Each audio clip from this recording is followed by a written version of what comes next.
Greetings, YouTube. I have a bit of a personal connection to the coal mining industry. Both of my parents and all four of my grandparents were born and raised in Pennsylvania coal country.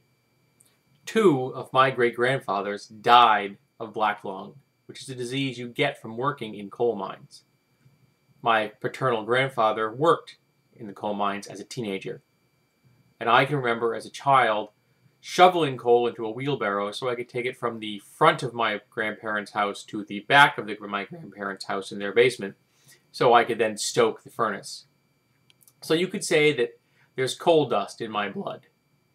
So I always keep an ear to the ground when it comes to news items about coal mines, particularly coal mining accidents, because I've known people in that industry. It's important to me.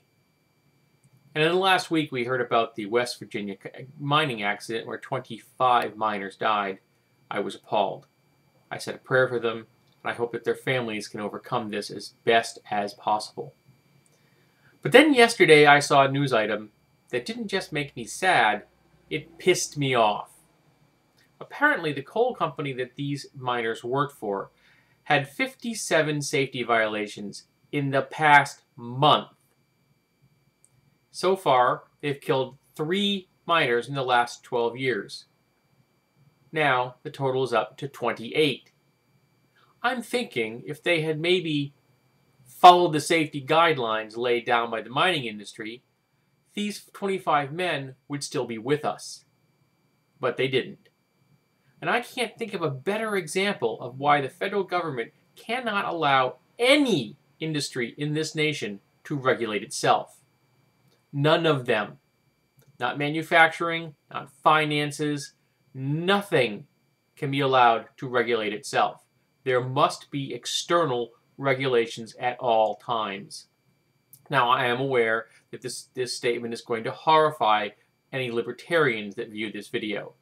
Libertarian view is that all industries can be self-regulating because people can sue them. Well, the reality is corporations have deep pockets and your average person doesn't. And they're going to win again and again and again. And the small person is going to remain small, and they're going to be crushed by the big corporation. We need federal inspectors at every level of industry in the United States. If it makes money, it needs to be regulated in this country. Now, I work in manufacturing, and I have for the last 26 years. And in that 26-year period, I believe I've seen one safety inspector. In the U.S., we call them OSHA inspectors, Occupational Safe and Health Act from 1971. And they're the people that are supposed to make sure that people like me are not maimed or killed while we're on the job.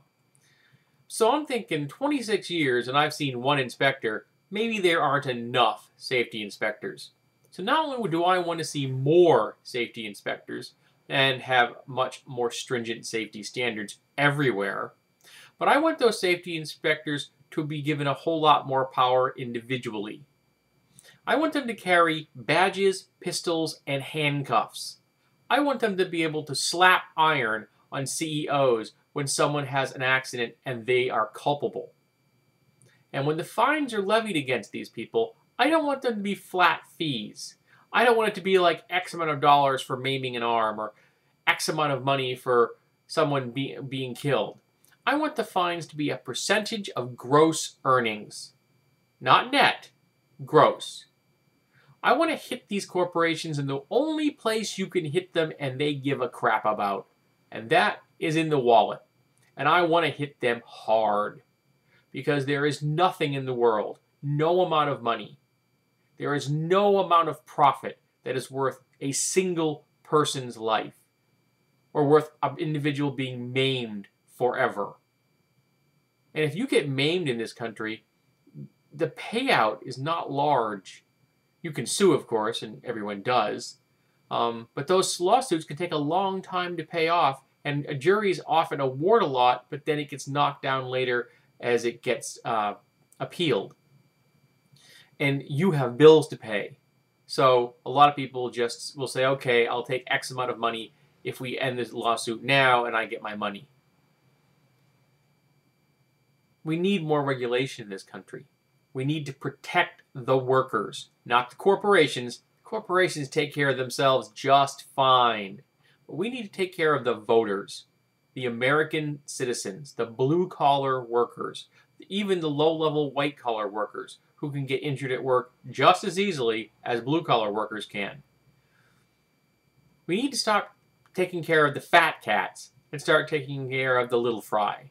It's a whole lot more important because these people's lives are just as valuable as Donald Trump and all the rest of the CEOs. And remember, in America, CEOs make 432 times the amount that the lowest paid member of their corporations makes. 432 times! In Europe, CEOs make about 40 times. I don't think that American CEOs are 10 times as efficient or good at their job as Europeans. So I'm thinking that maybe taking care of these people is a whole lot less important than taking care of the little guy. The person that's making $30,000 or $40,000 a year who's desperately trying to make sure that his bills get paid, that his mortgage doesn't wipe out his entire family savings, and that maybe if he's lucky when he's 70, he can retire. Me personally, I'm not looking at retirement. I will never retire. So that's just the way it is. The day I stop working is the day I stop eating. That is, if I survive that long. Because in America, your life is at risk every time you walk into work. Because corporations could just ignore the regulations that exist on the books right now, because the likelihood of an inspector coming by and making sure that they are actually following them is vanishingly small. So we need more regulation in this country, not less. And we need to regulate every single industry. We need to make sure that the CEOs and the corporations out there that they run don't cut corners, at the same time cut off human lives.